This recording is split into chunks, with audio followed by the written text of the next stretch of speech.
시편 126편 1절 말씀부터 6절 말씀까지 함께 읽겠습니다. 시작. 여호와께서 시온의 포로를 돌려보내실 때에 우리는 꿈꾸는 것 같았도다. 그때에 우리 입에는 웃음이 가득하고 우리 혀에는 찬양이 찼었도다. 그때에 문나라 가운데에서 말하기를 여호와께서 그들을 위하여 큰 일을 행하셨다 하였도다. 여호와께서 우리를 위하여 큰 일을 행하셨으니 우리는 기쁘도다. 여호와여 우리의 포로를 남방 시내 들같이 돌려보내소서. 눈물을 흘리며 씨를 뿌리는 자는 기쁨으로 거두리로다. 울며 씨를 뿌리러 나아가는 자는 반드시 기쁨으로 그 곡식단을 가지고 돌아오리로다. 아멘. 여러분, 이스라엘 백성들이 애굽 땅에서 사는 동안에 그들을 노예로 부리고 그렇게 그들로 하여금 너무나 고통스럽게 살아가도록 하는 그런 상황이 일어나게 되었습니다. 그리고 그들이 그 고된 노동으로 말미암아 탄식하면서 하나님께 부르짖게 됩니다. 옛날이나 지금이나 참 고된 노동은 얼마나 우리를 힘들게 하고 고통스럽게 하는지 모릅니다.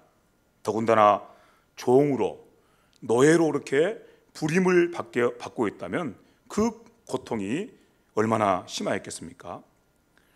그럴 때 하나님께서 이스라엘 백성들의 그 부르짖는 소리를 들으시고 그리고 그들의 조상 아브라함과 이삭과 야곱에게 세운 언약을 기억하십니다. 그리고서는 이제 그들을 구원하시는 일을 행하시게 됩니다. 하나님께서 그 큰 팔을 애굽 땅에 펴셔서 그래서 애굽 땅에 여러 가지 재앙들을 쏟아부으시고 그래서 애굽 사람들이 더 이상 이스라엘 백성들을 종으로 부릴 수 없도록 그렇게 만드십니다. 그리고 애굽 사람들은 결단코 이스라엘 백성들을 애굽 땅에서 내보내기를 원하지 않았지만, 왜냐하면 그렇게 많은 종들을 한꺼번에 내보내면 애굽 땅이 얼마나 큰 손해가 가겠습니까? 그래서 그들은 절대로 그들을 애굽 땅에서 내보내고 싶지 않았지만 할 수 없이 이스라엘 백성들을 애굽 땅에서 내보낼 수밖에 없도록 하나님께서 그렇게 일을 하셨습니다. 그리고 그렇게 하나님께서 이루신 큰 구원하시는 손길을 따라서 이스라엘 백성들이 애굽 땅에 나올 때 그들 속에 얼마나 큰 기쁨이 있었겠습니까? 말할 수 없는 기쁨이 그들 속에 충만하였을 것입니다. 그리고 그 기쁨을 따라서 그들은 하나님 앞에 큰 소리로 찬송을 드렸습니다. 우리가 출애굽기에 보면은 그런 찬송들이 나오고 또 그런 찬송들이 이스라엘 백성들의 역사 속에서 항상 끊이지 않고 그런 찬송들이 계속해서 또 다시 불려지고 또 다시 불려진 것을 우리는 시편 말씀들을 통해서 만나게 됩니다. 여기 이런 찬송이 있습니다. 여호와는 나의 힘이요 노래이며 나의 구원이시로다. 그는 나의 하나님이시니 내가 그를 찬송할 것이요 내 아버지의 하나님이시니 내가 그를 높이리로다. 여호와께서는 나의 힘이 되십니다. 정말 하나님께서 그들의 힘이 되셔서 그들을 애굽 땅에서 구원해내신 것입니다. 여호와께서는 나의 구원이시로다. 그분께서 정말 구원자 되셔서 그들을 그 애굽 땅에서 구원해내신 것입니다. 그 일들을 그들이 보고 나서 고백하는 말이, 하나님, 그러므로 제가 영원토록 하나님을 찬송하겠습니다. 이렇게 고백하는 것입니다. 하나님께 이루신 그 큰 구원을 보고 큰 기쁨과 감격 속에서 하나님 앞에 노래하는 그런 영광스러운 노래입니다. 여기 이런 노래도 있습니다. 시편 92편 4절에 나오는 말씀입니다. 여호와여 주께서 행하신 일로 나를 기쁘게 하셨으니, 하나님께 행하신 그 큰 구원의 일로 말미암아 나를 너무너무 기쁘게 하셨으니 내 속에서 그 기쁨이 얼마나 충만한지 그 기쁨을 따라서 하나님 앞에 힘써서 노래하고 또 노래하겠습니다. 찬송드리겠습니다. 이렇게 노래하는 그런 노래도 우리가 함께 만나게 됩니다. 이렇게 이스라엘 백성들이 애굽 땅에서 하나님의 그 큰 구원하신 손길 따라서 출애굽한 사건, 이 사건은 이스라엘 백성들에게, 이스라엘 민족에게 지울 수 없는 기억으로 남아 있었습니다. 그래서 이스라엘 백성들이 이 땅에 존재하는 동안에 항상 이스라엘 백성들은 그 일을 생각하는 것입니다. 하나님께서 어떻게 우리를 애굽 땅에서 구원해 내셨는지, 그리고 그때 우리 속에 얼마나 큰 기쁨이 있었는지, 그리고 그 기쁨 때문에 우리가 어떻게 하나님을 찬송할 수밖에 없는지, 그 기억이 이스라엘 백성들 속에 절대로 지울 수 없는 기억으로 남아있는 것입니다. 그래서 이스라엘 백성들은 항상 하나님을 생각하면 출애굽을 생각합니다.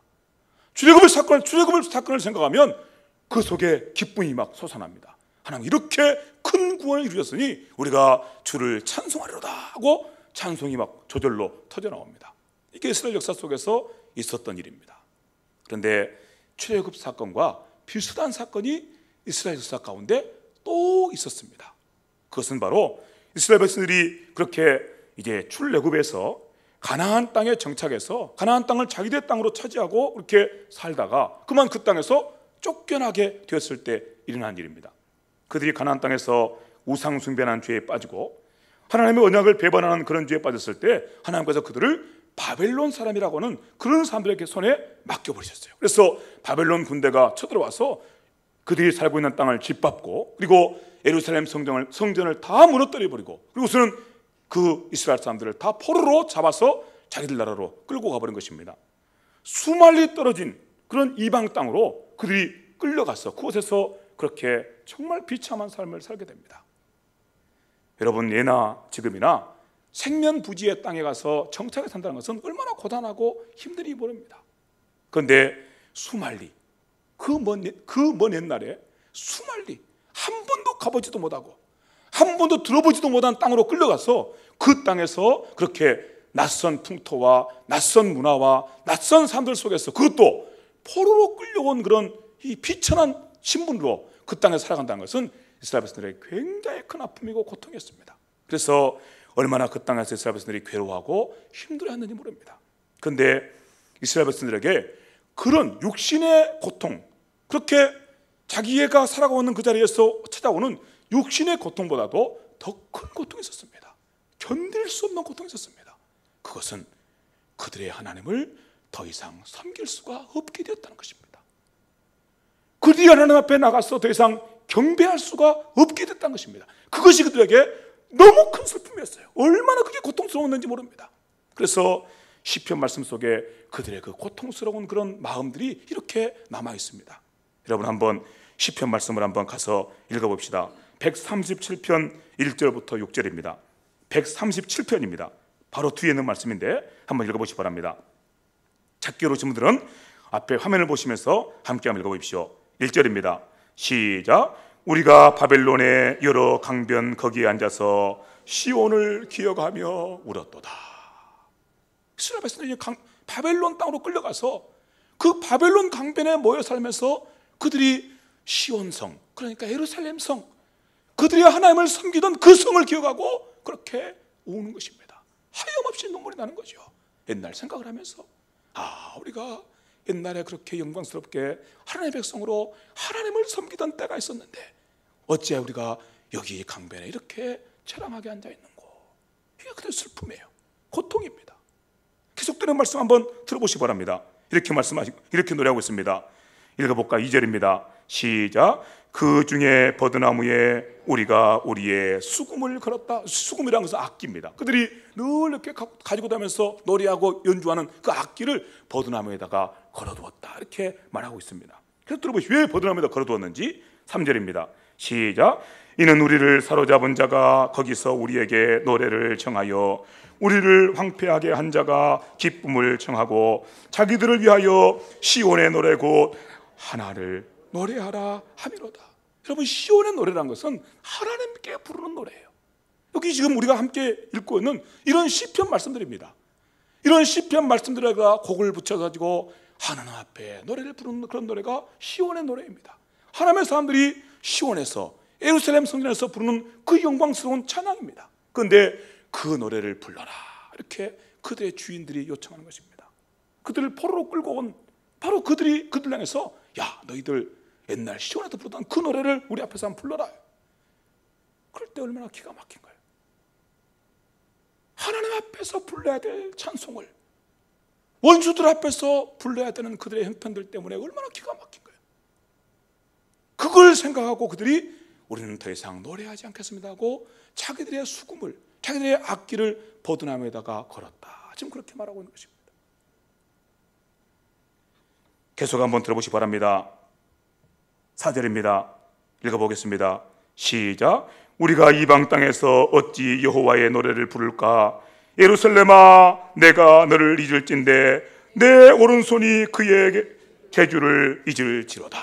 내가 어떻게 예루살렘을 잊겠는가? 하나님 앞에서 예배드리던 그때를, 하나님 앞에 이 영광스러운 부르던 그때를 어떻게 뜰 것인가? 내가 혹시 예루살렘을 잊어버린다면, 시온의 하나님을 잊어버린다면 내 오른손의 재주도 잊어버리고 더 이상 나는 노래하지 않는 자로 남겠다. 이렇게 고백하는 것입니다. 이 속에 여러분 이스라엘 백성들과 그 말할 수 없는 슬픔이 담겨 있는 거예요. 우리가 이해할 수 없을 만큼 그렇게 깊은 고통이 담겨 있는 거예요. 어찌하다가 우리가 여기 와서 하나님을 예배해야 될 자들이, 하나님의 찬송돼야 될 자들이 어찌해서 여기에 우리가 있는고, 이런 그 고통과 슬픔이 그 속에 담아 있는 것입니다. 이렇게 계속해서 말하죠. 내가 예루살렘을 기억하지 아니하거나 내가 가장 즐거워하는 것보다 더 즐거워하지 아니할진대 내 혀가 입천장에 붙으리로다. 내 오른손은 악기를 연주하는 재주를 잊어버리고 내 노래하는 혀는 내 입천장에 붙어서 더 이상 노래할 수 없는 사람이 될 것이다. 뭘 잊어버리면요? 예루살렘을 잊어버리면. 뭘 잊어버리면요? 예루살렘에서 하나님을 찬송하던 그때를 잊어버리면 이게 이스라엘 백성의 고충이에요. 아픔입니다. 이런 고백도 있습니다. 여러분 너무나 잘하는 말씀입니다. 하나님이여 사슴이 시냇물을 찾기에 갈급함같이 내 영혼이 주를 찾기에 갈급하나이다. 내가 하나님을 섬기고 싶은데, 정말 하나님 앞에 나와서 노래하고 싶은데, 하나님을 예배드리고 싶은데 더 이상 하나님께 나아갈 길이 없는 거예요. 그래서 얼마나 그것이 기가 막힌지, 나는 지금 사슴이 시냇물을 찾기에 갈급해서 다니는 것처럼 그렇게 하나님을 찾고 하나님 앞에 예배드리는 자리를 찾고 그렇게 다닙니다. 그 다음에 그 말이 나오죠. 내 영혼이 여호와고 살아계신 하나님을 갈망하느니 내가 어느 때 나가서 하나님의 얼굴을 배울 수 있을까? 길이 막혀 있는 것입니다. 하나님 앞에 나가는 길이 막혀 있는 거예요. 그게 그에게 기가 막힌 거예요. 내가 어느 때 하나님 앞에 나가서 하나님의 얼굴을 배울까? 이게 그의 슬픔이에요. 그 슬픔. 이 시를 물론 포로를 당한 바로 그들이 썼다고는 보기 어렵지만, 그렇지만 이 시편들을 그들이 알고 있었고 이 시편들을 가지고 그들은 노래한 것입니다. 하나님, 제가 어느 때 나가서 하나님의 얼굴을 배울 수 있을까요? 사슴이 시냇물을 찾기에 갈급한 것처럼 내 영혼이 주를 찾고 주를 갈망하듯이 이렇게 그렇게 뜨거운데 언제나 저는 하나님 앞에 나가서 하나님 앞에 노래를 부를 수 있을까요? 이게 그들의 고통이고 아픔인 것입니다. 이런 말씀들을 여러분이 들으면 혹시 이해가 안 될지 모르겠습니다. 그런데 사실관계를 떠나서, 혹시 그게 사실이 아닐 수도 있어요. 그렇기 때문에 제가 사실관계를 떠나서 말씀드립니다. 사실관계를 떠나서 언젠가 우리는 이런 소식을 들은 적이 있어요. 중국 땅에 가면은 탈북하신 분들, 북한에서 나오신 분들이 많이 계세요. 굉장히 우리가 생각보다 훨씬 많이 계십니다. 그래서 북한에서 탈북하여 오신 그분들을 돕는 분들이 또 거기에 많이 계시죠. 그래서 그분들 중에 어떤 분에게 소식이 왔어요. 북한에서 몇십 명이 탈북을 했습니다. 도와줘야 됩니다. 그런데 그분들이 다 크리스찬이라고 그럽니다. 그리스도인이라고 그럽니다. 그래서 어떤 목사님 연결이 돼서 그 목사님이 나가서 그분들을 만나게 됐어요. 그리고 그분의 지도자로 계시는 아주 연세가 많으신 분이, 그렇게 자기 가족들과 함께 같이 또 자기 성도들과 함께 이렇게 집단 탈출을 한 거예요. 그래서 거기서 그 목사님 만났는데, 목사님이 어떻게 도와드릴까요? 어떻게 나오셨습니까? 어떻게 도와드릴까요? 그렇게 여쭈었더니 그 어르신께서 하시는 말씀이, 우리는 북한 땅에서 지금도 신앙을 지켜가고 있는 그런 믿음의 사람들인데, 한 번 하루라도 좋으니까, 단 하루라도 좋으니까 우리가 섬기는 하나님 앞에 마음껏 찬송드리고 싶어서 나왔습니다. 그러시더란 거예요. 그런 슬픔이 있는 것입니다. 여러분은 이 땅에서 마음껏 찬송하고 마음껏 하나님을 경배하니까 그런 슬픔이 뭔 줄 몰라요. 그런 슬픔이 뭔지. 우리가 언제나 하나님 앞에 나가서 하나님의 얼굴을 배울 수 있었고 이것이 무슨 뜻인지를 모른다고. 그런데 어떤 분들은 그런 슬픔을 안고 사는 분들이 계세요. 그런 고통을 안고 사는 분들이 계세요. 북한 땅에 수많은 믿음의 식구들이, 그리고 이슬람 땅과 또 이렇게 이방신들을 그렇게 열정적으로 섬기는 그런 나라 민족 가운데 있는 우리 믿음의 형제자매들이 그런 슬픔을 안고 사는 거예요. 늘 찬송을 불러도 속으로 막 누가 혹시 밖에 들을까 봐. 그럴 때 그 마음속에 무슨 소원이 있겠어요? 하나님, 나는 언제나 하나님 앞에 나가서 마음껏 찬송을 드릴 수 있을까요? 그런 슬픔이 있다는 것입니다. 그런 고통이 있는 거예요. 물론 그것이 사실인지 아닌지는 모르겠어요. 사실이라면 얼마나 고통스러웠겠어요. 얼마나 슬펐겠어요. 얼마나 고통스러웠으면 단 하루라도 좋으니까 하나님 한번 마음껏 부르고 찬송했으면 좋겠습니다 하고 거기를 나오겠냐고요. 단 하루라도 좋으니 목숨을 걸고.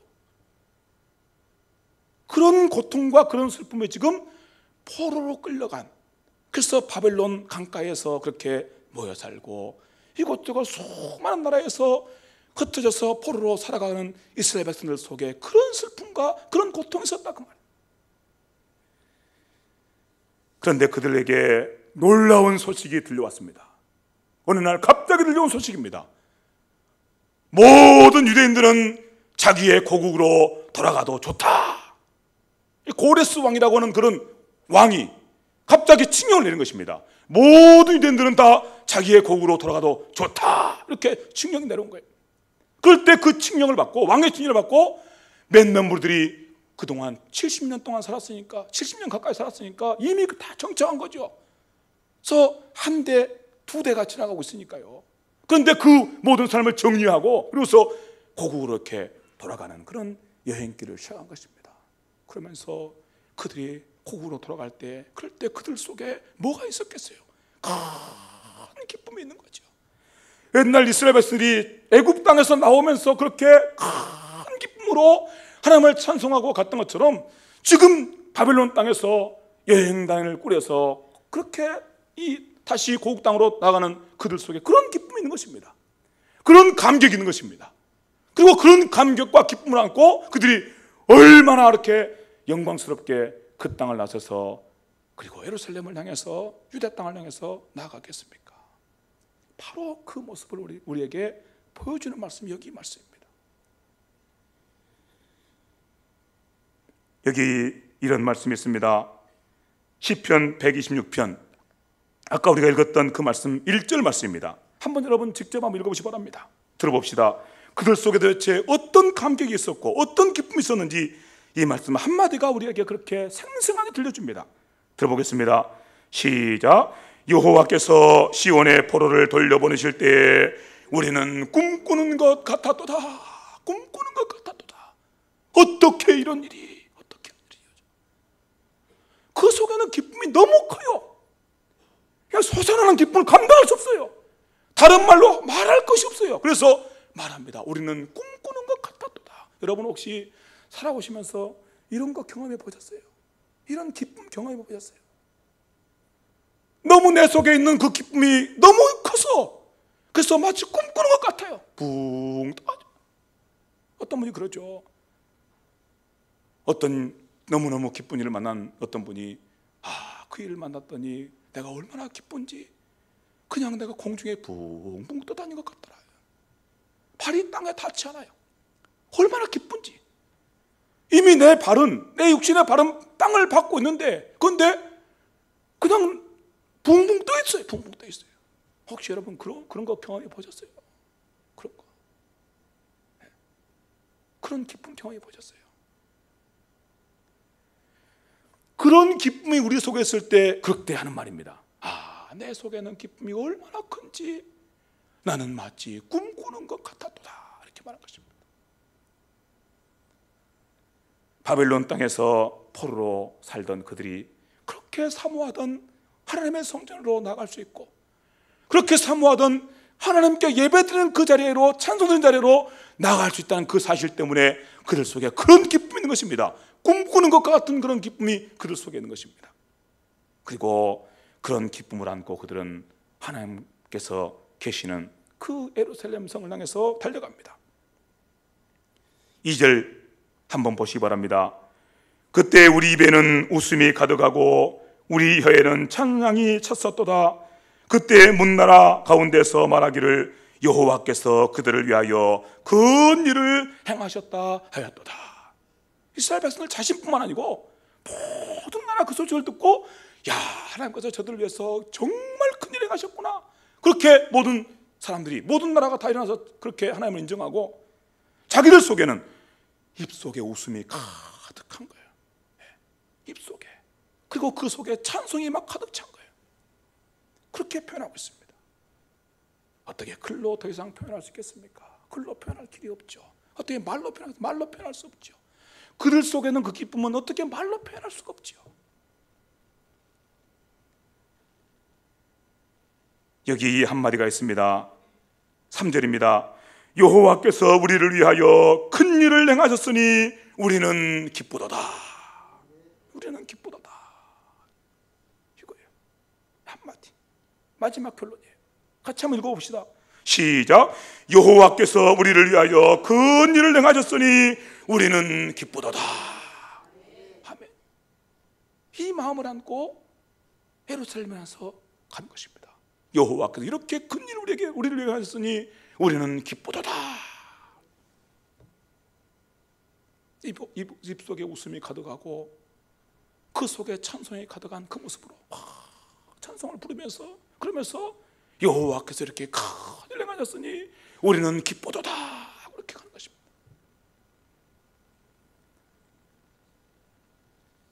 오늘 이와 같은 모습들이 이스라엘 백성들의 역사 속에 있었습니다. 출애굽 사건, 바벨론 포로에서 돌아오는 사건, 그리고 이 사건은 이스라엘 백성들에게 너무 큰 충격이에요. 생각만 하면 입가에 웃음이 배어나와요. 아, 하나님께서 그렇게 큰일 행하셨구나, 이렇게 큰일 행하셨구나. 그 일을 생각만 하면 속에서 찬송이 우러나와요. 찬송이. 그래서 여러분 성경 말씀 보면, 특별히 시편들을 보면요, 상당히 많은 그런 내용들이 거의 주제입니다. 출애굽 사건, 그들이 포로에서 돌아온 사건, 이것이 그렇게 주제예요. 그것만 생각하면 행복한 거예요. 이걸 보고 이제 우리는 뭐라고 하냐면 민족의 기억 속에 그것이 딱 각인되어 있는 거예요. 민족의 기억 속에, 그 나라의 기억 속에 그 세월을 떠나서, 세월이 아무리 흘러도 그 기억은 절대 지워지지 않아요. 항상 그것만 생각하면 온 민족이 기분이 좋아요. 입이 벌어지면서 그 속에 웃음이 나오고 찬송이 막 나오는 거예요. 우리나라에도 그런 경험들이 있죠. 예. 여러분, 우리 이순신 장군이 이루었던 명량대첩 생각해 보세요. 그것만 생각하면 기분이 좋아지는 거예요. 그것만 생각하면 그 웃음이 나와요. 참 제가 다른 드라마는 잘 안 보는데 사극은 참 잘 열심히 봐요. 그러니까 사극은 왜 사극을 제가 이렇게 재미있게 보느냐면, 이 옛날 우리 역사 속에서 위대한 그런 역사들을 보통 사극이 만들거든요. 사극이 위대한 역사를. 그거 보면 괜히 막 기분이 좋아요. 나하고 상관없는데, 정말 옛날에 일어난 일이 나하고 상관도 없는데, 그런데 막 괜히 막 기분이 좋아요. 민족 속에 들어온 기억 때문입니다. 민족 속에 들어온. 그거 지워지지 않는 거예요. 우리 나라가 존재하는 한 영원토록 명랑대첩은 기억되는 것입니다. 이순장은 기억되는 것입니다. 그거 똑같은 거예요. 그 이스라엘 백성들이 출애굽만 생각하면 그냥 웃음이 나와요. 어찌할 바를 몰라요. 출애굽만 생각하면. 이스라엘 백성들이 그들이 포로되었던 자리에서 다시 돌아온 그 사건만 생각하면 얼마나 막 기분이 좋아하는지 몰라요. 하나님께서 이렇게 큰 일을 행하셨으니 우리가 기쁘도다, 그렇게 나간다니까요. 그렇게. 그게 이 사건이라고. 그리고 오늘 우리가 함께 읽은 말씀에서 그런 말씀이 이렇게 나와 있는 거죠. 이런 말씀을 우리가 왜 함께 지금 듣고 있는지 벌써 아마 여러분 눈치채셨을 것입니다. 우리는 무슨 말씀을 듣고 이를 원하는 것입니까? 하나님께서 우리를 위해서 예수님을 통해서 이루신 그 큰 구원에 대해서 다시 말씀을 듣기를 원하는 것입니다. 옛날 이스라엘 백성들을 위해서 출애굽 사건이 있었다면, 그리고 그들을 위해서 그 포로에 돌아간 그 사건이 있었다면, 그리고 그 사건이 그들에게 민족의 기억에 대해서 그것만 생각하면 그들이 그렇게 기뻐하고 즐거워하고 그렇게 붕붕 뜨는 일이 있다면, 오늘 우리에게는 무슨 일이냐 그 말이에요. 오늘 우리에게는 그런 사건과 비교할 수 없는 큰 구원의 사건이 있습니다. 하나님의 아들 예수께서 이 땅에 오시고 그분께서 나를 대신하셔서 십자가에서 죽고 부활하심으로 내게 주어진 큰 구원의 사건이 우리에게 있는 것입니다. 그래서 우리는 물론 출애굽 사건도 우리에게 귀하고 바벨론 포로에 돌아온 사건도 귀하지만, 그런 사건들은 그냥 우리의 눈에 들어오지도 않아요. 왜냐하면 우리에게는 그보다 비교할 수 없는 큰 구원이 있기 때문이에요. 어떻게 나 같은 사람을 위해서 하나님의 아들이 이 땅에 오실 수 있는지, 어떻게 그분께서 나 같은 자를 위해서 자기의 목숨을 내놓으실 수 있는지, 그리고 그분께서 이렇게 자기의 목숨을 내놓으신 일로 말미암아 내가 도대체 어떻게 하나님의 자녀가 되었는지. 여러분, 우리가 늘 말씀을 듣는 대로 예수께 이루신 그 구원의 사건 때문에 우리는 얼마나 존귀한 자가 되었는지 몰라요. 여러분은 여기 한 사람 한 사람 앉아있는 분들은 정말 예수께서 여러분들을 위해서 죽으신 것이 분명하다면 여러분은 예수님 자리입니다. 예수님 자리예요. 예수님의 값어치를 가지고 있는 거예요. 예수님 목숨값으로 여러분을 사셨기 때문입니다. 그래서 말씀하신 거예요. 너희는 천하보다 귀하다. 예수님보다 더 귀한 것이 어디 있겠어요?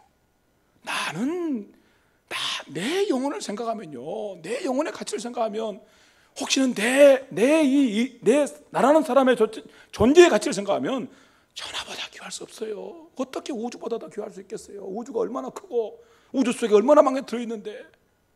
그런데 다른 이유가 아니고 하나님의 아들 예수께서 나를 위해서 자기의 목숨을 내놓으신 것입니다. 나는 예수님 자리예요. 그러니까 천하보다 귀하다고 말씀한 것입니다. 조금도 그것이 과장이 아니에요. 예수님 자리입니다. 그리고 하나님의 자녀이고, 하나님의 자녀이면 우리가 하나님의 상속자가 아니냐고 그렇게 성경이 말씀하고 계시죠. 우리가 하나님의 상속자들이죠. 이 일이 우리가 이렇게 구원받아서 하나님의 자녀가 되고 하나님의 상속자가 되고 천하보다 귀한 영혼으로 하나님 앞에 서 있게 된 일이 누구 때문에 일어난 일이라고요? 하나님의 아들 예수님 때문에. 그분이 세상에 오시고 그분께서 십자가에 죽으시고 부활하심으로 이 큰 구원이 이루어지게 된 겁니다. 그러면 우리는 뭘 생각해야 되겠어요? 바로 그 사건을 생각하는 것입니다. 이스라엘 백성들이 항상, 이스라엘 백성들한테는 아직까지 예수님이 십자가에서 있기 전에 살았던 사람들이니까요, 그들은 항상 생각하면 출애굽, 하나님께서 얼마나 큰 손으로 우리의 조상들을 애굽 땅에서 구원해내시고, 하나님께서 포로된 자리에서 우리의 손들 어떻게 그들에서 구원해내시고, 그걸 생각하지만 오늘 우리는 하나님의 구원 생각하면 예수님을 생각합니다. 예수님 십자가를 생각하는 것입니다. 그리고 이런 감격과 이런 기쁨 속에서 막 솟아나는 것입니다. 앞서 우리가 함께 말씀을 나누었습니다. 여러분 속에는 이런 기쁨이 있으신지요? 이런 기쁨이 있으신지요? 예수님의 십자가만 생각하면 그러면 가슴이 막 벅차오른 거예요. 말할 수 없는 그런 기쁨이 올라와가지고 내가 꿈꾸는 것 같도다 이렇게 고백하게 되는 거예요. 그래서 십자가만 생각하면 내 입에 웃음이 가득해져요. 그렇게 힘들고 어려운 세상을 살아가면서도 내 입에 웃음이 가득해지고 내 속에서 찬송이 막 솟아나오는 거예요. 이런 영적 체험들이 여러분에게 있는지 묻고 있는 것입니다. 이스라엘 백성들에게는 그게 있었어요. 그게 물론 다 그런 건 아니죠. 그러니까 성경 말씀을 보고 시편들을 읽어보면 이 사람들은 그게 있었어요. 그래서 그들은 출애굽 사건만 생각하면 아까 말씀드린 것처럼 그냥 웃음이 막 솟아나와요. 아, 하나님 이렇게 큰일을 행하셨구나. 오늘 우리는 어떻습니까? 출애굽 사건과는 비교할 수도 없고 바벨론 포로에서 그들이 돌아온 사건은 비교할 수 없는 그런 큰 구원을 선물로 받았음에도 불구하고, 그런 큰 일을 하나님께 이루어졌음에도 불구하고 우리 마음속에 그 어떤 기쁨도 없다면, 그 십자가를 생각하는데, 십자가에 대한 말씀을 듣는데 우리 속에 아무런 감각도 없다면 우리는 도대체 어떤 인생입니까? 얼마나 우리가 둔한 인생이냐, 얼마나 무감각한 인생이냐. 오늘 여러분, 주의 은혜로 이런 귀한 모습들이 여러분 속에 회복되기를 진심으로 간절히 바랍니다. 그러기 위해서 여러분, 제가 여러분에게 한 가지 방법을 가르쳐 드릴게요. 여러분, 정말 이런 기쁨이 여러분 속에 일어나지 않으면 한번 해보세요. 예수님, 제가 예수님을 믿습니다. 한번 해봅시다. 예수님, 제가 예수님 믿습니다. 기쁨이 찾아옵니까? 안 찾아옵니까? 또 하세요. 예수님, 제가 예수님 믿습니다. 예수님, 제가 예수님 믿습니다. 속에 기쁨이 일어나지 않습니까? 주 예수여, 제가 예수님을 믿습니다. 소리쳐 보세요. 안 찾아옵니까? 계속 해보세요. 정말 예수께서 나를 구원한 것을 확신하게 하면서 여러분, 그렇게 끊임없이 같은 말을 하셔도 상관없습니다. 주 예수여, 제가 예수님을 믿습니다. 주 예수여, 제가 예수님 믿습니다. 여러분, 고백해 보세요. 그리고 그런 고백 속에 정말 예수님께서 나의 구주신 것이 확신으로 다가올 때, 그럴 때 우리 속에 그와 같은 기쁨이 회복되게 될 것입니다. 이 기쁨이 회복돼야, 하나님께서 이렇게 큰 일을, 이렇게 놀라운 일을 예수님을 통해서 나를 위해 이루셨구나, 이게 회복돼야, 그래야 성도로서 영광스러운 삶을 살아갈 수가 있습니다. 그러니까 별로 어려운 거 아니에요. 어려운 거 아니에요. 우리가 진짜 문제는 뭐냐, 우리가 그것을 간절하게 그렇게 밝히 보기를 사모하고, 그리고 그것을 통해서 우리 속에 그렇게 기쁨이 회복되기를 사모하는 그런 마음의 소원이 우리에게 없는 게 문제예요. 그걸 안 하는 게 문제, 안 하는 게. 해보세요. 누구 눈치 보지 마시고 해보세요. 정말 이게 필요한 것입니다. 많은 분들이 머리로는 예수님의 십자가를 그렇게 잘 이해하면서도 가슴으로는 전혀 그게 다가오지 않아요. 가슴 속에 뜨거움이 없어요. 하나님께서 이렇게 큰 일을, 이렇게 큰 구원을 저를 위해서 이루셨으니 제 마음이 기쁩니다. 제 마음이 기쁩니다. 회개가 없어요. 회개가 없으면 움직여지지 않는 것입니다. 우리가 움직이지 않아요. 여러분, 뭐가 우리의 삶을 움직이는 줄 아세요? 감정이에요. 감정. 이성은요, 이 머리로 이해하는 복음은요, 그래 맞아 동의가 되지만, 이것이 정말 이렇게 큰 구원을 주께 이루셨으니 내 마음이 기쁘도다, 여러분 속에 그런 기쁨이 일어날 때, 그럴 때 움직이게 되는 거예요. 그럴 때 순종이 나오게 되는 거예요. 그럴 때 순종이 나와야 여러분의 삶에 변화가 나타나는 것입니다. 삶의 변화가 없으면 우리의 믿음의 덕이 무엇입니까? 우리 믿는 이유가 뭐예요? 믿는 이유가, 우리가 믿어서, 그래서 하나님께서 우리를 위해서 약속하신 그 은혜와 복이 우리의 삶 속에 넘치기를 사모하면서 믿는 거 아니에요. 아무 변화가 없으면 우리가 믿음의 유익이 뭡니까? 여러분, 결코 여러분 속에 이 감정이 일어나지 않으면, 이 감정, 기쁨의 감정, 이게 일어나지 않으면 우리는 한 걸음도 앞으로 나가지 않습니다. 듣고 끝나요. 듣고 그래 맞아. 그런데 오늘 주의 말씀을 들어보면 우리 속에 이 감정이 얼마나 귀하게 필요한지를 말씀하고 있습니다. 그래서 성경 말씀 보면 끊임없이 이렇게 말씀해요. 여러분 직접 한번 들어보시기 바랍니다. 제가 몇 구절만 찾아봤습니다. 고린도후서 13장 11절입니다. 마지막으로 말하노라, 너희는 기뻐하라.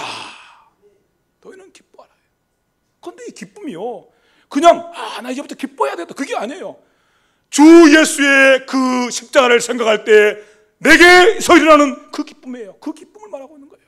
그러니까 주 예수님, 내가 예수님 믿습니다, 이게 필요한 거예요. 이 고백이 필요한 거예요.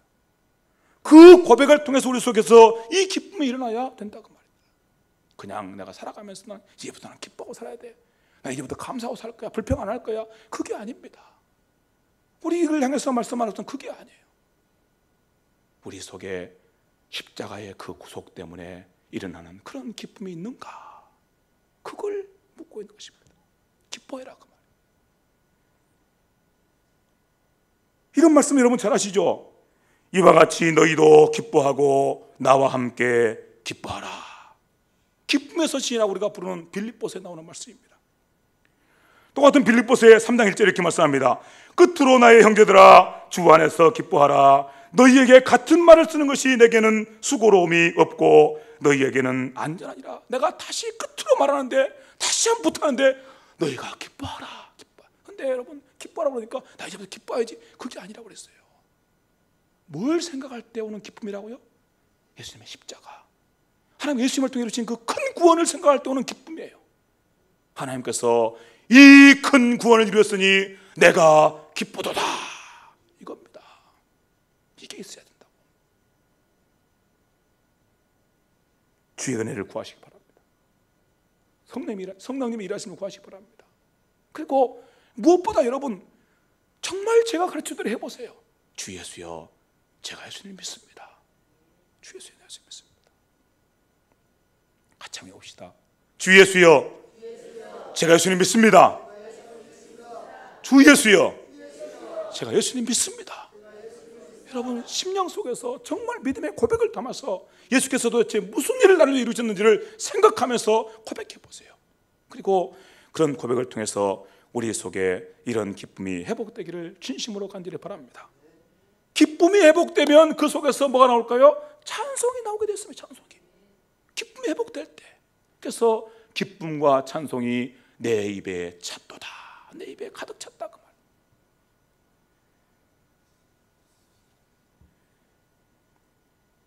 주께서 하시는 복된 말씀을 따라 우리 모두 함께 같이 이 영광스러운 고백을 하며 나갔으면 좋겠습니다.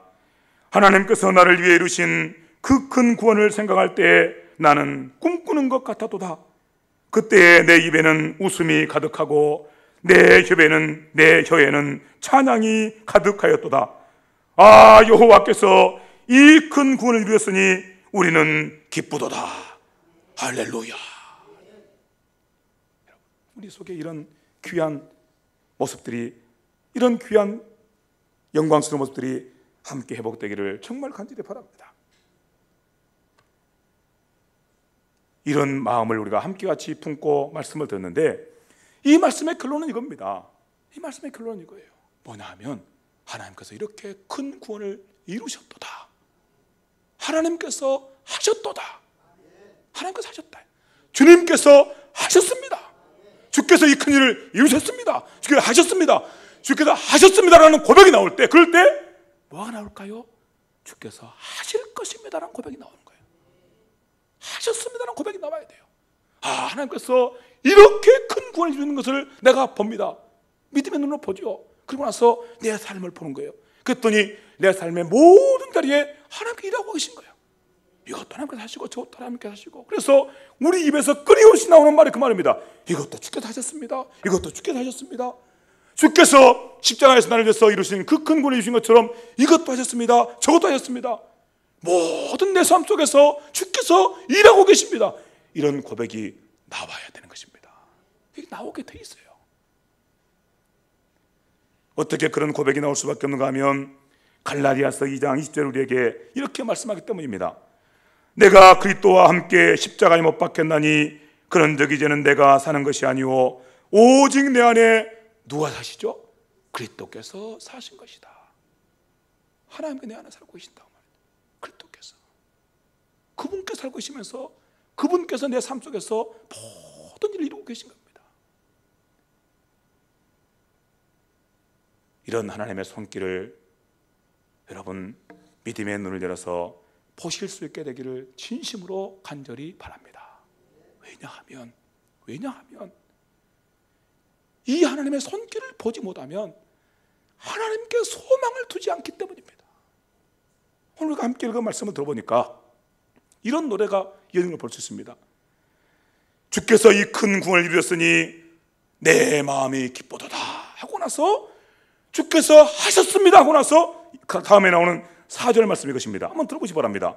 4절 읽어보겠습니다. 시작. 여호와여 우리의 포로를 남방 시내들같이 보내소서. 여기 참 표현이 이상한 표현이 돼가 여러분 혹시 오해할지 모르겠어요. 여호와여 우리의 포로들을 남방의 시내들처럼 보내소서. 남방의 시내들이 뭐냐면 이스라엘 남방이라고 하는 네게브라고 하는데요, 이 남방이라고 하는 땅은 비가 오지 않는 땅이에요. 거의 비가 오잖아요. 거의 1년 내내 거의 비가 오잖아요. 비가 오지 않으니까 메마른 땅이고 사람이 살 수 없고 생명체가 그 속에서 함께할 수 없는 땅이죠. 완전히 메말라서 죽은 땅과 같아요. 그런데 1년에 어느 때인가 갑자기 비가 쏟아집니다. 한 번이나 쏟아질까 말까예요. 갑자기 비가 쏟아져요. 그 땅에 비가 쏟아지지 않고 저 위에 비가 쏟아져도 마찬가지예요. 갑자기 비가 쏟아지면 갑자기 그 물줄기가 그렇게 메마른 땅에 이곳저곳으로 쫙 퍼져가는 거예요. 그 시내들이에요. 시내가 여러 시내들이 쫙 퍼져가는 것입니다. 그렇게 메마른 땅에, 그렇게 소망 없는 땅에, 완전히 죽어있는 땅에 갑자기 시내들이 쫙 퍼져가면서 그 땅이 확 살아나는 거예요. 남방이에요. 남방. 신기한 그런 아주 독특한 지형이에요. 다른 곳에서는 참 찾아보기 어려운 아주 독특한 지형이 이스라엘 땅에 있어요. 남방, 네게브. 이 네게브에 그런 일이 있는 겁니다. 그걸 도와주시는 말씀이에요. 그래서 지금 이런 고백을 하고 있습니다. 주께서 이 큰 구원을 행하셨으니 내 마음이 기쁘도다 했는데 실제로는 보니까 아직 일이 되고 있어요? 안 되고 있어요? 안 되고 있어요. 주께서 이렇게 큰 구원을 시작하셨는데 아직도 수많은 이스라엘 백성들은 다 저 멀리 흩어져 가지고 여전히 포로되어 살고 있는 거예요. 그런데 이 시인의 눈에 놀라운 환상이 보이는 것입니다. 그 모두 흩어졌던 포로들이 다 보이는 겁니다. 어떤 환상이요? 남방에 갑자기 물이 흐르면서 시내들이 쫙 흘러간 것처럼 그 시내들처럼 온 세계 이스라엘 백성들이 다 예루살렘으로 모여오는 환상이 보인 겁니다. 왜 그 환상이 보였을까요? 주께서 하셨습니다. 이게 있으니까 환상이 보인 거예요. 주께서 하셨습니다. 그러니까 주께서 하실 것입니다라는 환상이 보인 것입니다. 주께서 하셨습니다라는 그런 고백이 우리 속에 일어나지 않으면 하실 것이라는 고백도 일어나지 않는 거예요. 일어나도 희미한 거예요. 그래서 제가 이렇게 목이 터져라고 정말 저는 이 사경을 인도할 때만큼은요 생명을 걸고 합니다. 생명을 걸고. 여러분은 졸기도 하시고 이렇게 표정 보면은 듣기 싫다는 그런 표정으로 이렇게 앉아 있으면 계시는데 저는 이 사경을 인도할 때만큼은 정말 제 목숨을 걸고 합니다. 목숨을 걸고. 여러분이 이 말씀을 듣고 주께서 이 큰 일을 행하셨습니다. 그런 고백이 여러분에게 일어나지 않으면 여러분은 절대로 믿는 자로서는 영광스러운 모습을 일어설 수가 없어요. 세상 사람들하고 비슷하게 살아갈지는 몰라도 하나님께서 말씀하시는 이 위대한 하나님의 사람으로서는 절대로 일어날 수 없습니다. 그렇기 때문에 이렇게 목숨을 거는 거예요. 주께서 하셨습니다. 주께서 하셨습니다. 무슨 일을 하셨습니까? 예수 그리스도를 통해서 그 하셨습니다. 나 같은 죄인이 이렇게 큰 구원을 받았습니다. 그럴 때 우리 안에 소망이 일어난 것입니다. 주께서 하시겠구나. 이것도 주께서 하시겠구나. 저 주께 하시겠구나. 여러분 하나님께로 돌아오는 환상이 그때 보이는 것입니다. 정말 돌아오겠구나. 지금은 남방대교처럼 아무 소망이 없고 아무런 그런 메마른 땅으로 그런 생명체가 보이지 않처럼 보이지만 그 땅에 언젠가 하나님께서 담비를 내리시면 거기에 시내들이 퍼져나가고 그래서 수많은 생명체 일어난 것처럼 그런 거룩한 일이 하나님의 역사를 통해서 일어나겠구나, 이게 나오는 것입니다. 그렇기 때문에 여러분을 향해서 이렇게 말씀드리고 있는 거예요. 저도 여러분을 향해서 그냥 복 받으십시오, 복 받으십시오 그러면 참 좋겠죠. 이렇게 하면 복 받습니다. 그 여러분 귀가 번쩍 뜨이고 집회도 막 살아나고 얼마나 좋겠어요. 그런데 그게 아니다. 그건 우리에게 있어서 정말 물론 참 귀한 것이지만, 우리가 많은 재물을 얻고 높은 지위를 얻고 참 귀한 것이죠. 물론 그게 귀한 것이지만 그것은 우리 인생의 근본 문제를 해결해 줄 수 없어요. 여기 이 말씀밖에 없어요. 여기 말씀밖에. 그리고 이 말씀은 절대로 복잡하잖아요. 너무너무 단순해요. 문제는 우리의 마음이 완악해가지고 우리의 마음이 얼마나 둔한지 절대로 이 말씀에 반응하지 않겠다고 작정하고 앉아있는 것입니다. 작정하고. 여러분, 다시 말씀드립니다. 주께서 이렇게 큰 구원을 우리를 위해서 했으니 내 마음이 기쁘도다. 이 은혜가 여러분 속에 쏟아질 때 여러분은 눈을 들어서 하나님을 바라보게 되고 그분께 행하실 놀라운 일을 믿음의 눈으로, 소망의 눈으로 바라보게 됩니다. 그래서 성경에서 말씀하시는 그 약속들이 진짜 여러분의 것이 되는 겁니다. 은혜를 구하시기 바랍니다. 그러기 위해서 여러분, 안 되시면, 이게 잘 안 되시면 아까 제가 말씀한 것처럼 한번 해보세요. 그냥 듣고 지나가지 마시고 한번 해보세요. 주 예수님, 내가 예수님 믿습니다. 분명히 뭐가 있다고 말씀하는데 그게 잘 뭔지 모르겠지만 뭔가 있다고 하시는데, 주 예수님, 내가 예수님 믿습니다. 주 예수님 믿습니다. 내게도 그 큰 구원이 눈앞에 보이게 하시고, 그래서 내 속에 그 기쁨이 회복되게 하시고 그 찬양이 회복되게 하시고, 그래서 진짜 하나님을 바라보게 하여 주시옵소서. 하나님 바라보고 나가는 인생에게 얼마나 위대한 일이 일어나는지 모릅니다. 다시 한번 주의 은혜를 따라 함께 일어서게 되기를 진심으로 간절히 바랍니다. 이런 모습이 우리 가운데 있는데 이제 성경은 마지막으로 한 가지 더 말씀합니다. 여기 이 모든 기대와 소망을 안고 우리가 해야 할 일이 하나 있어요. 하나님께서 행하실 일을 크게 기대하면서 하나님 앞에서 행해야 될 일이 있습니다. 그것은 바로 눈물로 씨를 뿌리는 것입니다. 지금도 우리 앞에 눈물로 씨를 뿌리는 일이 남아있는 거예요. 눈물로 씨를 뿌리는 일이. 왜냐하면 우리 주님께서도 이 세상에 계시면서 그렇게 눈물로 씨를 뿌리셨고, 여러분, 어떤 경우에도 우리가 너무나 잘 아는 상식처럼 어떤 경우에도 씨를 뿌리는 수고가 없이 거두는 일은, 수확하는 일, 추수하는 일은 기대할 수 없기 때문입니다. 그래서 씨를 뿌리는 일이 반드시 필요한 거예요. 그리고 그 씨를 뿌리는 일은 우리에게 많은 수고를 요구하고 눈물을 요구해요. 우리 주님께서 세상에 계시면서 그런 눈물을 흘리신 것을 보게 됩니다. 예수님께서 예루살렘 성 가까이 오셔서 그렇게 우셨다고 말씀합니다. 이제 예수님께서는 예루살렘 성에 들어가시면 그곳에서 십자가에 못 박혀서 돌아가시게 됩니다. 예루살렘 성 사람들이 자기를 붙잡아서 십자가에 못 박아 죽일 것을 아시고서 그 예루살렘 성을 바라보시면서 그렇게 우시는 거예요. 가까이 오사 성을 보시고 우시며 이르시되, 너도 오늘 평화에 관한 일을 알았더라면 참 좋았을 텐데. 너도 오늘 평화에 관한 일을 알았더라면 참 좋았을 텐데. 그걸 모르고 있는 이스라엘 백성들을 보시면서, 예루살렘 성을 보시면서 우시는 겁니다. 왜냐하면 그 일을 알지 못함으로 그들 위에 하나님의 심판과 하나님의 저주가 있기 때문이에요. 그래서 우시는 거예요. 겟세마네 동산에서도 우리 주님께서 얼마나 그렇게 심한 통곡과 눈물로 하나님 앞에 기도하셨는지 여러분 잘 알고 계시죠? 얼마나 심한 통곡과 눈물로 기도하셨는지. 그분께 이 땅에 계시면서 이렇게 눈물로 씨를 뿌리신 거예요. 눈물로 씨를 뿌리신 거예요. 주님께서 눈물로 씨를 뿌리실 때, 그때는 주님 한 분밖에 안 계셨죠. 주님 한 분밖에 안 계셨죠.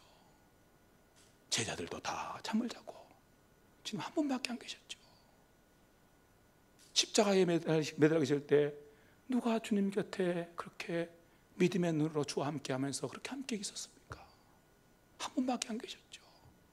꼭 남방내개부처럼 비가 오지 않아서 다 메말라버린 땅처럼 아무런 소망이 없었죠. 아무런 소망도. 거기에 무슨 싹이 날까? 거기에 무슨 열매가 있을까? 아무도 기대할 수 없었죠. 그런데 주님께서 그 자리에 서서 눈물로 씨를 뿌리신 거예요. 눈물로.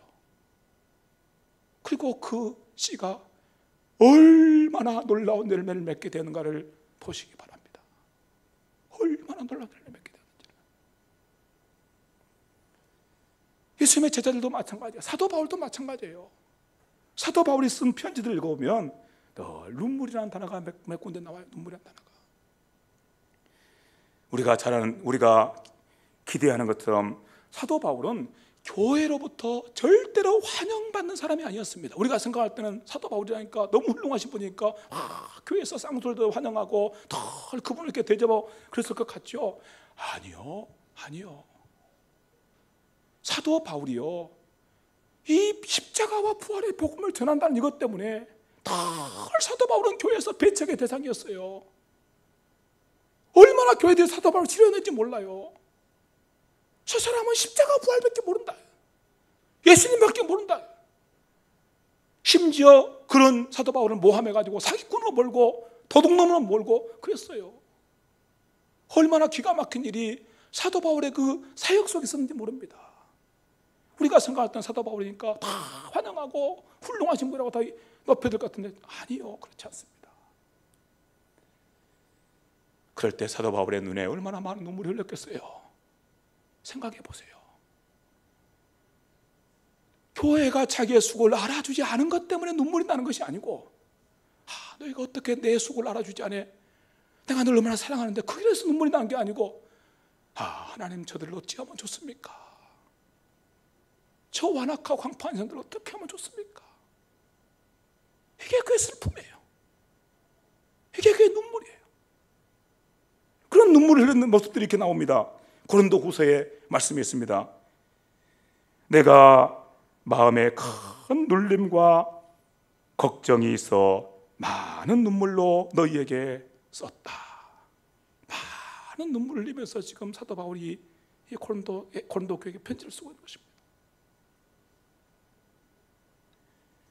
빌립보서도 이런 말씀 나와요. 빌립보서는 사실 빌립보 교회는 이 사도 바울이 개최한 교회 중에서 가장 사도 바울 편에 서서, 다른 교회들보다도 제일 사도 바울 편에 서서 그렇게 귀하게 복음의 후원자 그랬던 교회예요. 그래서 사도 바울이 너희만 생각하면 내 마음에 기쁨이 있다.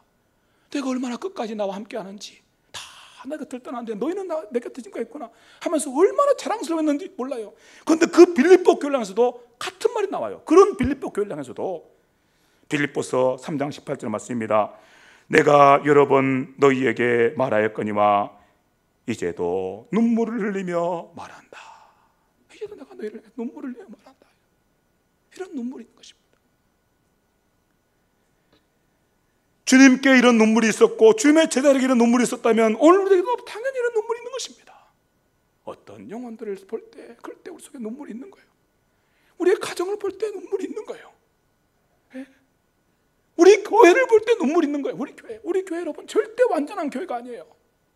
얼마나 완악한지 몰라요. 완악한지. 주님 보실 때, 우리가 볼 때 훌륭한 교회지만 주님 보실 때 어찌하면 좋습니까? 어찌하면 좋습니까? 눈물이 있는 거예요. 저는 목사로서 우리 세종교를 생각하면 하염없이 눈물이 흘러요. 하염없이. 오늘 새벽에도 제가 이 사경일을 위해서 기도하고 여러분 영혼을 기도하는데 제 눈에 폭포수 같은 눈물이 막 쏟아져요. 어떻게 하면 좋습니까? 그런 거예요. 여러분 속에도 눈물이 있어요. 제 속에만 있는 게 아니고 여러분 속에도. 그 여러분도 누군가를 생각하면, 가정을 생각하면, 교회를 생각하면, 또 어떤 분들은 저 멀리 있는 그런 땅끝에 있는 그런 민족과 나라들을 생각하면, 그리고 그 IS 그 포악한 자들의 폭력 속에 그렇게 믿음의 자유를 잃고 살아가는 우리 형제들 생각하면 그냥 눈물이 나는 거예요. 그런 눈물이 있다고 말이죠. 그런데 그런 눈물은 절대 우리를 낙담하게 하는 눈물이 아닙니다. 하나님 슬픈 눈물이 아니에요. 왜냐하면 주께서 하셨기 때문입니다. 그래서 주께서 하실 것을 기대하고 흘리는 눈물입니다. 주께서 하셨으니까 주께서 하시겠구나. 그 놀라운 말씀이 여기 이렇게 있습니다. 한번 같이 직접 한번 들어보시기 바랍니다. 여러분 너무나 잘 아는 말씀이에요. 5절과 6절입니다. 같이 한번 읽어봅시다. 시작. 눈물을 흘리며 씨를 뿌리는 자는 기쁨으로 거두리로다. 눈물을 흘리며 씨를 뿌리는 자는 어쩐다고요? 기쁨으로 거둘 때가 반드시 오는 것입니다. 내가 열매를 맺는 게 아니에요. 나는 눈물을 맺 씨를 뿌릴 뿐이에요. 그런데 주께서 언젠가 반드시 열매를 맺게 해주시는 것입니다. 지금은 혹시 우리가 보니까 아까 우리 말씀한 것처럼 남방의 내개부처럼 그렇게 아무것도 안 보여요. 도무지 아무것도 안 보여요. 도대체 어디서 싹이 난다는 거야? 어디서 열매가 맺는다는 거야? 내 눈에서는 하염없이 눈물이 흘러나오는데, 그리고 나는 그렇게 한없이 수고하고 헌신하고 나가는데 아무것이 징조가 안 보여요. 도대체 어디서 싹이 난다는 거야? 어디서 열매가 맺는다는 거야? 그러나 여러분, 절대로 소망을 내려놓지 마십시오. 주님께서 우리 가운데서 행하셨습니다. 그러면 주께서 하실 것입니다. 그분께서 열매를 맺게 하신다 그 말이에요. 그분께서. 우리가 그분의 마음을 안고 그렇게 눈물로 씨를 뿌리고 나가면 언젠가 나도 모르는 사이에 하나님께서 은혜의 단비를 쏟아 부으시면 그 남방에 그 많은 시내들이 확 흘러서 온 땅을 충만하게 하신 것처럼 그런 역사가 일어난다 그 말이에요. 그런 역사가 내가 하는 거 아니에요. 주께서 하실 것입니다. 이 기대와 소망을 안고 이 말씀을 있는 것입니다. 나는 눈물로 씨를 뿌리기만 하는데 언젠가 주께서 기쁨의 단을 거두게 하실 것입니다. 마지막 절입니다. 한번 읽어봅시다. 큰 소리 한번 읽고 마치겠습니다. 시작. 울며 씨를 뿌리러 나가는 자는 반드시 기쁨으로 그 곡식단을 가지고 돌아오리로다. 아멘. 아멘. 아멘입니다. 반드시 그 곡식단을 가지고 돌아오리로다. 아멘입니다. 여러분, 주께서 하셨습니다. 주께서 하실 것입니다. 제가 이 설교를 준비하면서 참 고용원이라고 하는 그런 아주 귀한 그런 하나님의 종이 계십니다. 찬양 사역을 하신 분인데 그 고용원 그 분이 쓴 찬송들은 얼마나 우리의 마음을 뜨겁게 하는지 몰라요. 참 어떻게 그렇게 귀한 분이 있는지, 어떻게 성경 말씀을 그렇게 정확하게 이해하고 그걸 이렇게 노래로 표현할 수 있는지 참 제 가슴에 이렇게 그분의 그 찬송을 이렇게 부를 때마다 얼마나 가슴이 어떻게 부딪혔는지 몰라요. 근데 여기 이런 찬송이 있습니다. 오늘 우리 눈물로 한 알의 씨앗을 심는다. 꿈꿀 수 없어 무너진 가슴에 저들의 푸른 꿈 다시 돋아나도록. 세상 속의 어떤 사람들 속에는 꿈꾸지도 못한 분이 있어요. 꿈을 꾸지도 못하는 분. 여러분 얼마나 그렇게 비참한 일이 있으면 꿈을 꾸지도 못할까요? 꿈꾸는 건 자유잖아요. 꿈꾸는 것은. 그런데 세상 속의 어떤 분들 가운데는 꿈꾸지도 못한 분이 있어요. 그런데 나는 오늘 눈물로 하늘의 씨앗을 심습니다. 그 꿈꾸지도 못하는 그들 속에 새로운 꿈이, 그 푸른 꿈이 돋아나도록 제가 이렇게 눈물로 씨앗을 심습니다. 얼마나 참 미련한 짓입니까? 얼마나 미련한 짓이요. 생각해 보면 꿈꾸지도 못할 그런 인생을 위해서 내가 눈물로 씨를 뿌린다고 그 속에 꿈이 생겨나겠어요? 그 속에 그가 살아나겠어요? 뭘 갖다 주면 그가 살아날까요? 근데 아니다 그 말이에요. 그렇지 않다 그 말이에요.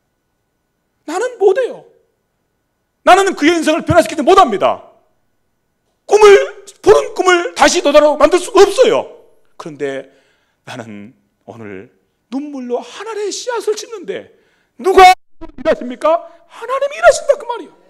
그분께서 푸른 꿈을 돋아나게 하신다고 말이에요. 얼마나 참 어떻게 이런 찬송을 만들 수 있는지. 시편 말씀도 아니고 참 우리 가슴을 뜨겁게 하는 거예요. 이런 가사가 이어집니다. 우리 함께 땀 흘려 소망의 길을 만든다. 함께 같이 땀 흘려서 그렇게 소망의 길을 만든다. 내일로 가는 길을 찾지 못했던 저들이 노래하며 달려갈 그 길을 만들겠다. 앞에 아무런 소망이 없어요. 길이 안 보여요. 그런 인생이 있어요, 여러분. 세상 속에 그런 인생이 있다니까요. 아무것도 안 보여요. 오직 절벽뿐이에요, 절벽. 그런데 우리가 그런 인생들을 위해서 눈물로 그렇게 씨를 뿌리면 그들 속에 길이 열린다, 그 말이에요. 길이 안 보이던 그들 속에 길이 열려요. 누가 이루신 거예요? 하나님 이루신다, 그 말이에요. 하나님께서. 그분께서는 얼마나 위대한 분인지 몰라요. 여러분 좀 그분을 믿고 사는 자답게 삽시다. 예? 얼마나 위대한 분인지 몰라요. 우리는 우리 자녀들 속에 절대로 푸른 꿈을 심어줄 수 없어요. 그런데 그분께서 푸른 꿈이 돋아나게 하신 거예요. 우리가 앞서 첫 번째 시간에 말씀 나눴던 것처럼 우리 앞에 주님의 길이 열리길 원합니다. 우리가 무슨 수로 길을 열겠어요? 우리 인생의 길을. 그분께서 인생의 길을 여신다고요. 우리에게뿐만 아니라 길을 찾지 못해서 그렇게 절망 가운데 난 누군가에게 그렇게 길을 만들어 주신단 말이죠. 그날에 우리 보리라 새벽 이슬 같은 자들이 일어나서 아무도 안 보여, 세상에. 남방대계부처럼 아무것도 안 보여. 그런데 우리는 눈물로 하늘의 씨앗을 심었는데 새벽 이슬같이 온 세상에서 사람들이 확 일어난 것입니다. 누가 일으키신 거예요? 하나님이 일으키신다고 말이에요. 여러분, 패배주의에 사로잡혀 계시지 마시고, 패배주의에 사로잡지 마시고, 내가 무슨 일을 할 수 있을까? 우리 가정이 무슨 일을 할 수 있을까? 우리 교회가 무슨 일을 할 수 있을까? 그런 패배주의에 사로잡혀 있지 마시고 우리가 하나님 섬기는 자답게 이런 소망을 좀 가졌으면 좋겠어요. 이런 소망을. 그날에 우리 보리라 새벽 이슬 같은 저들 일어나서 뜨거운 가슴 사랑의 손으로 이 땅 치유하며 행진할 때 온 세상 사람이 달려나서 하나님의 이름을 부르면서 행진하는 것입니다. 오래 황폐하였던 이 땅 어디서나 순결한 꽃들 피어나고, 전혀 꽃들이 안 보였는데 어디선가 꽃이 쫙 피어난 거예요. 아무런 소망 없는 땅에 푸른 의의 나무가 가득한 세상 우리 함께 보리라. 우리가 함께 볼 것이다. 푸른 의의 나무가 가득한 세상 우리가 함께 보게 될 것이다.